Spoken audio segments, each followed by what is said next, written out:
Growing up, my family was pretty dysfunctional, and my mom struggled with alcohol addiction, and my dad also battled some addictions, and that left me as the oldest of three girls, taking care of my younger sisters a lot. And I just had a lot of anxiety, and I had a lot of fear about the future because I really felt so out of control of my life. I knew Jesus when I was growing up, but I always thought it was like, you believe in Jesus so that you can go to heaven when you die. But I didn't understand that a relationship with Jesus is something that changes you here on earth. Coming to Elevation, I remember walking in the doors and volunteering at Uptown and seeing relationships with God at the center and seeing how people are walking with the Lord and they're so happy, and they might be going through something so hard, but they have God and they are living for God and God is getting them through it. And I never seen that before. I was like, what kind of church is this? This is amazing, and how can I have that? But I always thought it was only really good people have that, and I'm not really good. And when I started volunteering at Elevation, I had a family here, my E-group and my volunteer team, they became my family. They lifted me up and they prayed for me and they encouraged me in ways that I have never experienced. And then when I met Jonathan, it was gosh, I really feel like my life is coming together. And I was so thankful. It was kind of the peace that I had always prayed for and the experience that I'd always wanted to have. I felt like God had it for me here.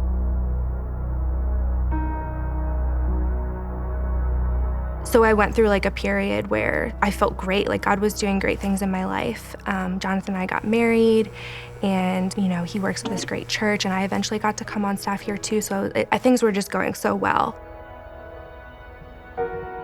So when Jonathan and I first started dating, he told me that he has a heart condition called hypertrophic cardiomyopathy.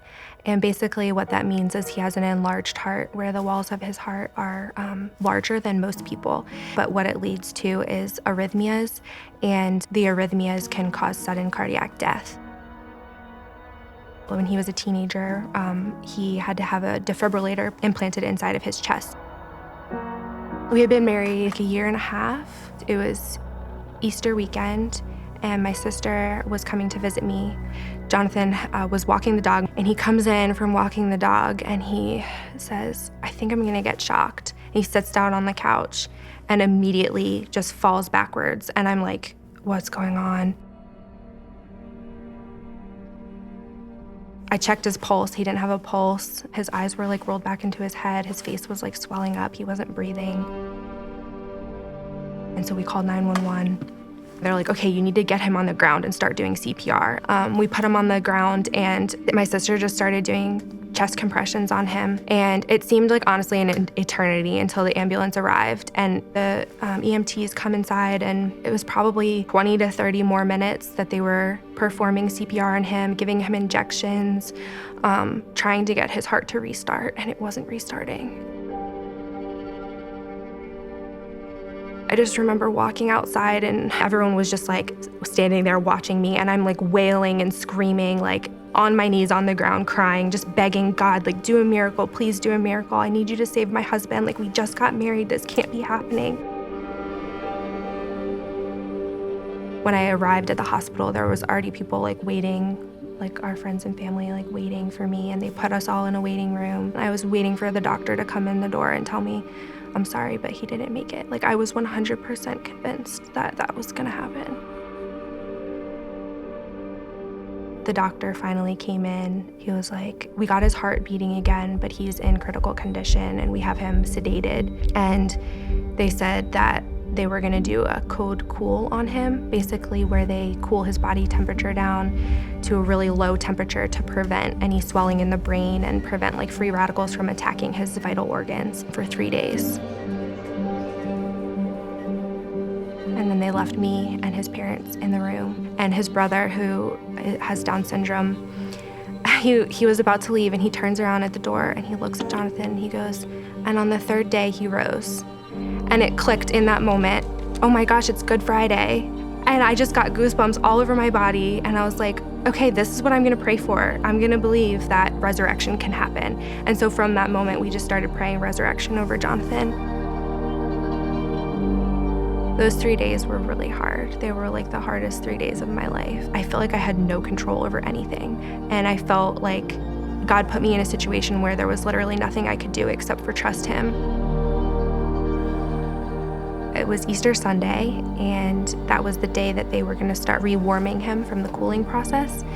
I started getting text messages with videos, and every campus pastor sent me a video with a whole group of volunteers of them praying over us and believing for a miracle. And like, Jesus was raised from the dead, and we're believing that the same resurrection power that rose Jesus from the dead is going to raise Jonathan up.